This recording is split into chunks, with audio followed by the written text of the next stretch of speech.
ألا بذكر الله تطمئن القلوب.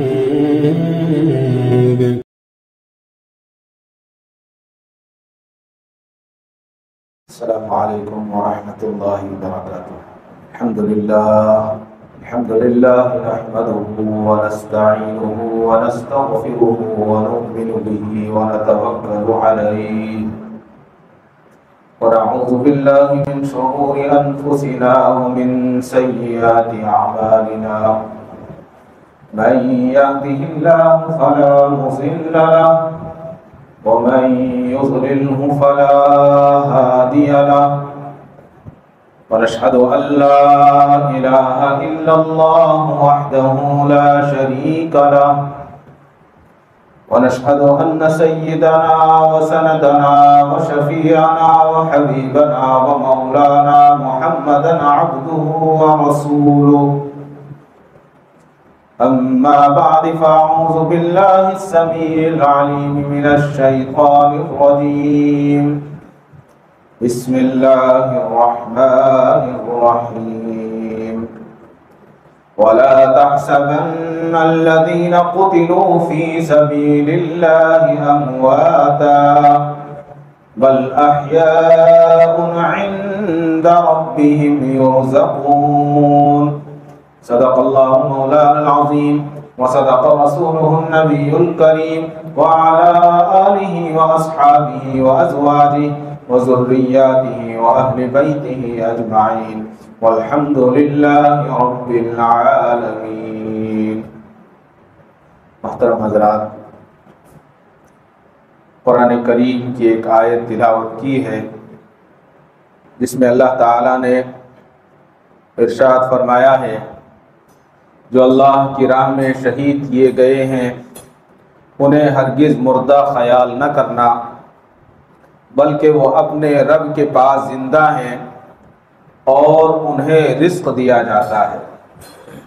جیسا کہ ہم جانتے ہیں کہ موت کا آنا برحق ہے اور ہر جاندار کو موت کا مزہ چکھنا ہے، لیکن اگر وہی موت خوشخبری لے کر آ جاتی ہے، شہادت کی خوشخبری لے کر آ جائے، جنت کی خوشخبری لے کر آ جائے، تو وہ انسان کامیاب زندگی کے بعد لوٹ جاتا ہے. دنیا کے اندر انسان کا آنا وہ صرف اور صرف اللہ کی عبادت کے لیے ہے.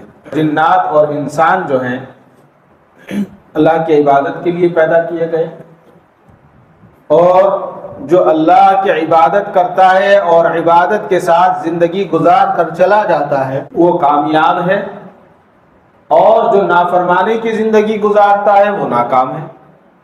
اور مرنے کے بعد دنیا ہی کے اندر جو سب سے پہلے اس کی امتحان گاہ ہے وہ قبر ہے. اگر انسان کی زندگی کامیاب گزری، بامراد گزری، تو قبر کی منزل جو ہے وہ آسان ہو جاتی ہے، اور اگر انسان کی زندگی نافرمانی میں ناشکری میں گزری تو پھر قبر کی منزل سے اس کا امتحان شروع ہو جاتا ہے اور امتحان بہت کٹھن ہوتا ہے.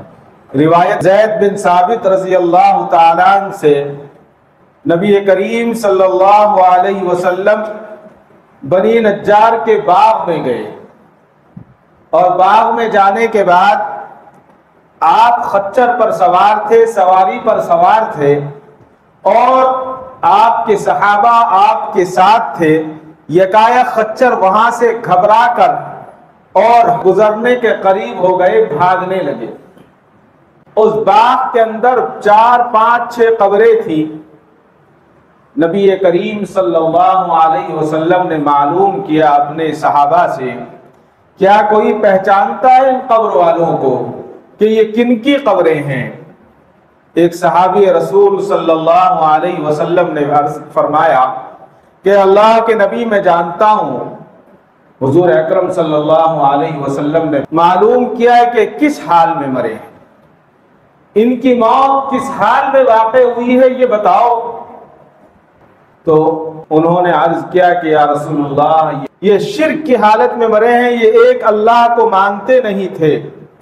تو پھر آپ صلی اللہ علیہ وسلم نے ارشاد فرمایا اگر مجھے یہ خوف نہ ہوتا کہ تم ان کو دیکھنے کے بعد گھبرا نہ جاتے تو میں تمہیں ان مردوں کی کیفیت کو دکھا دیتا، لیکن میں جانتا ہوں کہ اگر تم نے اس کیفیت کو دیکھ لیا، ان مردوں پر جو عذاب ہو رہا ہے وہ اگر تمہیں پتہ چل گیا تو تم اپنے مردوں کو دفنانا چھوڑ دو۔ اس لیے میں آپ کو دکھا نہیں رہا ہوں، عذاب قبر سے اللہ تعالیٰ تمہاری اور سارے مسلمانوں کی حفاظت کرے۔ مرنا حق ہے، اور دنیا میں ہزاروں واقعات ایسے ہیں جن واقعات کو لوگوں نے اپنی آنکھوں سے دیکھا ہے اور دوسرے لوگوں کو اپنی زبانوں سے سنایا ہے۔ ہم سناتے بھی ہیں، سنتے بھی ہیں، لیکن چند منٹوں کے بعد ہماری کیفیت ختم ہو جاتی ہے، ہم اس منظر کو، اس واقعے کو بھول جاتے ہیں۔ آج افسوس کے ساتھ کہنا پڑتا ہے کہ قبرستان جب ہم کسی میت کے ساتھ جاتے ہیں تو سب سے زیادہ مفتی آپ کو قبرستان میں ملے۔ کوئی کہے گا کہ ایسے لٹاؤ، کوئی کہے گا اس کو ایسے لٹاؤ، کوئی کچھ کہے گا، اور قبرستان میں کھڑے ہو کر ہنسی اور مذاق کرتے ہیں جہاں پر عبرت کی جگہ ہے۔ وہ ہنسی کی جگہ نہیں ہے، مذاق کی جگہ نہیں ہے۔ حتیٰ کہ ایک واقعہ تو ایسا آنکھ کھولنے والا واقعہ تھا، ابھی چند سال پہلے کی بات ہے۔ ایک صاحب کے والد کا انتقال ہوا، ہمارے محلے کے تھے وہ صاحب، ان کے والد کا انتقال ہوا، تدفین میں جانا ہوا ہمارا بھی۔ تو دو بھائی، دونوں پڑھے لکھے ہیں، دونوں پڑھے لکھے بھائی ہیں، ایسا نہیں ہے کہ ان کو تعلیم نہیں ہے، تہذیب نہیں ہے۔ ایک بھائی مٹی قبر کی، کنکر قبر کا ڈھیرا اٹھا کر دوسرے بھائی کو مار رہا ہے، دوسرا بھائی مذاق میں اس کو مار، اور ہنس رہے ہیں ایک دوسرے پر۔ افسوس، جس کا والد، جس کی دعائیں، جس کا سرمایہ اس دنیا سے رخصت ہو رہا ہے، اس کے بچے اس کی قبر کی مٹی کو کھلونا بنا کر اور بال بنا کر کھیل رہے ہیں۔ کتنی افسوس کی بات ہے۔ اس منظر کو ایک صاحب نے دیکھا اور ایک صاحب نے اس پر تبصرہ کیا۔ وہ تبصرے کی جگہ نہیں تھی، لیکن میں آپ کو بتا دوں، ان صاحب نے تبصرہ کیا، کہنے لگے ایسا لگتا ہے کہ مرنے والا جائیداد زیادہ چھوڑ کر گیا ہے جو بچے اتنے خوش ہیں۔ ایسا ہی کہیں گے نا لوگ۔ کہا کہ مرنے والا شاید زیادہ چھوڑ کر مرا ہے جو بچوں کے اندر خوشی کی لہر ہے اور قبر پر کھڑے ہو کر خوشی منا رہے ہیں۔ یہ موت، یہ قبرستان، یہ عبرت کی جگہیں ہیں۔ یہ جگہ کھیل کے میدان نہیں ہے، یہ جگہ تماشے کی جگہ نہیں ہے، یہ جگہ تو عبرت حاصل کرنے کے لیے جگہ ہے۔ اسی لیے میرے اور آپ کے آقا احمد مصطفیٰ حضرت محمد مصطفیٰ صلی اللہ علیہ وسلم نے ارشاد فرمایا تھا کہ قبرستان جایا کرو تاکہ تمہیں موت یاد آ جائے اور وہاں سے عبرت حاصل کرو۔ لیکن ہم قبرستان جاتے کس لیے ہیں؟ کہ وہاں پر اپنے علم کی بڑائی کو بیان کرتے ہیں۔ کوئی کہے گا کہ نماز جنازہ کی ترتیب بتاؤ، کوئی کچھ کہے گا، کوئی کچھ کہے گا۔ ہمارے ایک جاننے والوں کا انتقال ہوا، ایک خاتون تھی، اللہ تعالیٰ مغفرت فرمائے، لاک ڈاؤن میں انتقال ہوا۔ انتقال کے بعد قبرستان گئے، قبرستان میں کوئی رشتہ دار نہیں آیا دیکھنے کے لیے۔ قبرستان لے کر ہم لوگ پہنچے، وہاں کچھ رشتہ دار آ گئے۔ آنے کے بعد اب سب سے بڑا مسئلہ تو ہمارے یہاں مسلکوں کا ہے۔ کہنے لگے ایک صاحب اس میں کہ نماز کون پڑھائیں گے؟ میں نے ان صاحب کو دیکھا، نہ داڑھی تھی نہ مونچھ تھی، اللہ رحم فرمائے، بے دین، صرف کالے کپڑے تھے اور 10 یا 12 انگوٹھیاں تھی ہاتھ میں ان کے، بہت بڑی مالا ایک پہنے ہوئے تھے، لگتے ہی نہیں تھے کہ کہیں سے مسلمان ہیں۔ کہنے لگے نماز جنازہ کون پڑھائیں گے؟ میں نے کہا آپ پڑھائیں گے؟ ہوا خراب ہو گئی۔ نہیں میں خالی پوچھا سننا کون پڑھاتے ہیں؟ میں نے کہا آپ پڑھا دیجئے گا، اگر آپ کو شوق ہے آپ پڑھا سکتے ہیں۔ کہنے لگے نہیں کون پڑھاتے ہیں، میں پوچھنا تھا صرف۔ میں نے کہا ٹھیک ہے۔ ہمارے ایک حافظ صاحب نے نماز پڑھا دی۔ یہ صرف بتانے کا مقصد یہ ہے کہ تاکہ ہمارے اندر جو یہ برائیاں یہ ختم ہو۔ نماز پڑھائی، نماز کے بعد دعا بھی ہو گئی، جبکہ دعا سنت نہیں ہے، حالات کا معاملہ تھا، دعا بھی ہو گئی۔ قبر کے پاس لے جا کر قبر میں لٹانے کا وقت آیا تو جو صاحب نماز کے لیے پوچھ رہے تھے انہوں نے کہا کہ رک جاؤ، پریشانی بھی ہوئی, پتہ نہیں کیا بات ہو گئی, کون سی غلطی ہو گئی. اب میں نے کہا کیا ہوا؟ کہا کہ نہیں, ان کو ایک تکیہ دینا ہے, خل کا تکیہ دینا ہے. عجیب بات ہے. میں نے کہا لاؤ کہاں ہے خل کا تکیہ, دو دیجیے آپ کہاں ہیں. میں سمجھا شاید یہ لے کر آئے ہوں گے گھر سے یا ان کا کچھ معاملہ ہوگا. کہنے لگے نہیں نہیں, اندر سے ایک موٹا تکیہ, ایک موٹا ڈھیلا دو, اسے میں دیتا ہوں. تو انہوں نے ایک ڈھیلا اٹھا کر دیا قبر سے. تو اس میں جو اللہ رحم فرمائے, انہوں نے سورہ اخلاص پڑھی, ان کو سورہ اخلاص یاد نہیں تھی, اتنی غلطیاں تھی اس میں, اور الٹا سیدھا پڑھا اور دم کیا, اور دم کر کر کہا کہ اسے رکھو, اس کے بعد میت کا سر اس کے اوپر رکھنا. میں نے کہا حضرت ہو گیا. کہا, میں نے کہا ایک یاسین کا اور دیجیے. اب آپ کے کہنے پر ہم نے سورہ اخلاص کا تکیہ, خل کا تکیہ دیا ہے, اب یاسین کا تکیہ بھی دینا ہے آپ کو. کہنے لگے نہیں نہیں, اس کی ضرورت نہیں ہے. میں نے کہا کیوں نہیں ہے؟ یاسین کا بھی دیجیے, جب خل کی ضرورت نہیں تھی آپ نے دیا تو اب یاسین کا بھی دیجیے. کہنے لگے نہیں کافی ہے. اللہ رحم فرمائے, موت, قبر جو ہے وہ ایک ایسی جگہ ہے جہاں جانے کے بعد انسان کو یہ چیزیں یاد نہیں آنی چاہیے. انسان کو تو یہ یاد آنا چاہیے کہ میرا رشتہ دار اللہ کے آگے جا رہا ہے, اس کے آگے کی حالت کیا ہوگی, آگے اس کے ساتھ کیا ہوگا. بس یہ دعا ہمیں کرنی چاہیے. یہ نہیں ہے کہ یہاں کیا دینا چاہیے کیا نہیں دینا چاہیے. جو لوگ جانتے ہیں وہ کریں اس کام کو, لیکن نئی نئی چیزیں ہم لے کر آ جاتے ہیں. اس سے یہ پتا چلتا ہے کہ ہمیں موت سے ڈر نہیں ہے. صرف ایک خانہ پوری کرتے ہیں, وہاں بھی ہم رسمیں یاد رکھتے ہیں, یہ نہیں یاد رکھتے کہ سنت کیا ہے اور موت کیا ہے اور حقیقت کیا ہے. حضرت حکیم الاسلام قاری محمد طیب صاحب رحمۃ اللہ علیہ نے اپنے خطبات میں ایک جگہ فرمایا ہے کہ حضرت قاری صاحب کے ایک ملنے والے تھے جن کا نام مولوی مصطفیٰ صاحب تھا. تو مولوی مصطفیٰ صاحب نے ایک بڑا عجیب واقعہ ان کو سنایا, دلی کا واقعہ. مولوی مصطفیٰ صاحب حضرت قاری صاحب سے بتاتے ہیں کہ دلی میں جو جمنا ہے, بہت لوگوں نے دیکھی ہوگی, دلی میں بہت بڑا ایک جمنا ہے. جمنا کے کنارے پر کچھ قبریں تھی, 5-6 قبریں تھی. تو ایک مرتبہ پانی زیادہ آیا جمنا کے اندر, اور جمنا کے کنارے جو قبریں تھی اس قبروں میں سے ایک قبر کھل گئی, ہٹ گئی, مٹی ہٹ گئی. وہاں سے ہٹنے کے بعد جمنا کے کنارے, دریا کے کنارے, تالابوں کے کنارے دھوبی اکثر کپڑے دھویا کرتے تھے پہلے زمانے میں. اب تو بہت کم ہے, مشینیں آ گئی ہیں, کیمیکلز آ گئے. تو دھوبی آج بھی وہاں کپڑے دھوتے ہیں جمنا کے کنارے دلی کے اندر. تو بتایا کہ وہاں پر جو ہے ایک مٹی ہٹ گئی, اور مٹی ہٹنے کے بعد اس دھوبی کی نظر پڑی کہ قبر کے اندر, اس نے جھانک کے دیکھا کہ قبر میں کیا ہو رہا ہے. تو اس نے دیکھا کہ قبر کے اندر میت لیٹی ہوئی ہے, چہرہ کھلا ہوا ہے, اور ایک چھوٹا سا کیڑا میت کی پیشانی پر بیٹھا ہوا ہے, اور وہ پیشانی پر کیڑا کاٹتا ہے, اور جب وہ اس کو کاٹتا ہے تو وہ میت جو ہے تڑپ جاتی ہے اور اچھلتی ہے قبر کے اندر ایک چھوٹے سے کیڑے پر, اور میت بالکل اودھی ہو جاتی ہے, نیلی ہو جاتی ہے. اور نیلی ہونے کے بعد تھوڑی دیر کے بعد میت اپنی کیفیت پر واپس آ جاتی ہے جیسے وہ پہلے تھی. پھر یہ کیڑا کاٹتا ہے, پھر میت بہت زور سے اچھلتی ہے. بتائیے میت کا اچھلنا کتنا مشکل کام ہوگا, کتنا وزن ہوتا ہے. کوئی وائبریٹر نہیں تھا اس کے اندر, ایک چھوٹا سا بتایا معمولی سا کیڑا تھا. تو جب یہ منظر دیکھتے رہے, پڑھا لکھا آدمی نہیں تھا بیچارہ, اپنا کام کرتا تھا, تو اس کو میت پر ترس آ گیا, اور اس نے سوچا کہ اس کو کیسے بچانا چاہیے.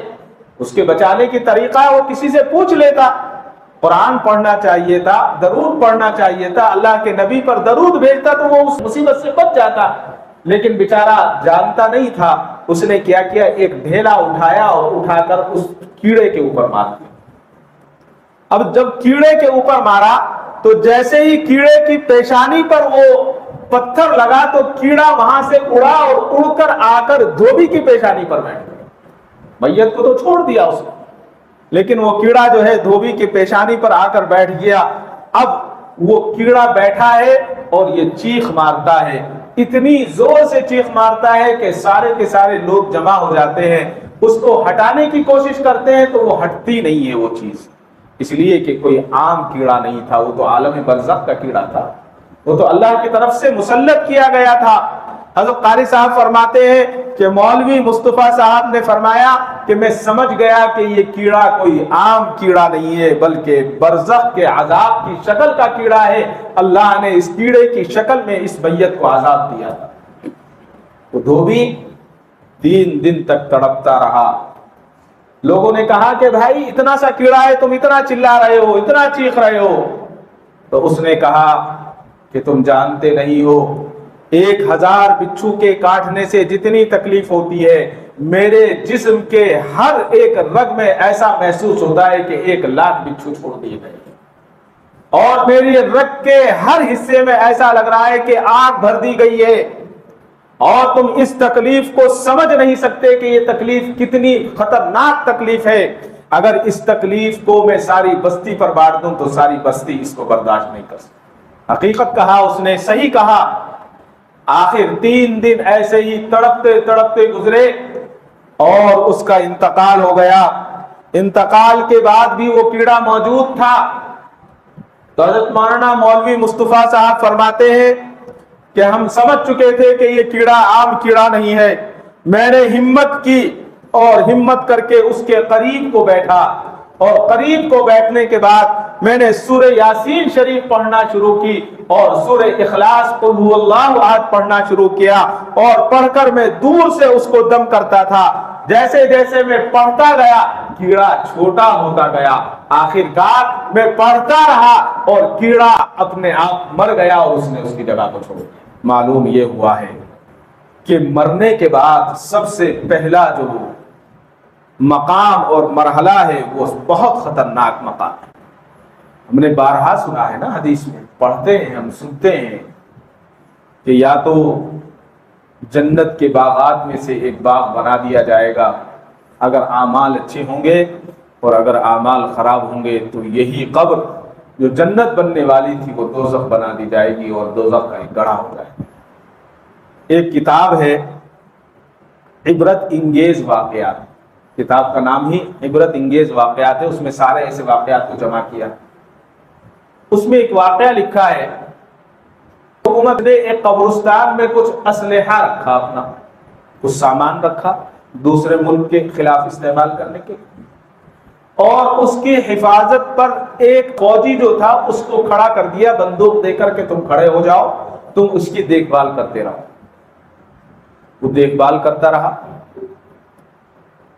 تو اس نے کہا کہ جب دیکھ بھال کرنے کے بعد میں ادھر ادھر وہاں گھوما کرتا تھا، اور گھومنے کے بعد وہاں اس کو دیکھتا رہتا تھا، تو اس واقعے کو ایک صاحب نے بیان کیا ہے کہ اس علاقے کی مسجد میں ایک جماعت کا جانا ہوا، مانسرا نام ہے اس جگہ کا، ایک چھوٹا سا ٹاؤن ہے مانسرا۔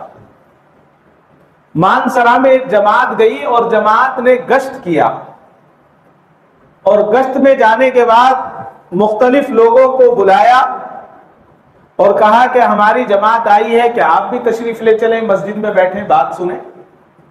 تو اسی درمیان ایک بزرگ سے ان کی ملاقات ہوئی، اور اس بزرگ سے جب بات چیت ہوئی کہ آپ ہماری مسجد میں آئیے، آپ کی مسجد میں جماعت آئی ہے مانسرا کی، وہاں کچھ دین کی بات سنیے، تو اس نے کہا کہ آپ چلو، میں ظہر کی نماز کے بعد آؤں گا اور میں آپ کو ایک واقعہ سناؤں گا۔ اکثر کیا ہوتا ہے، جماعت آتی ہے تو جماعت سناتی ہے تو ہم سنتے ہیں محلے کے لوگ بیٹھ کر، لیکن یہ اس محلے والے نے کہا کہ آپ جائیے، میں آ کر آپ کو ایک واقعہ سناؤں گا ظہر کے بعد۔ تو ظہر کی نماز ہو گئی، وہ بزرگ تشریف لائے اور انہوں نے کہا کہ مانسرا میں جو قبرستان ہے اس قبرستان کا میں ایک واقعہ آپ کو سناتا ہوں۔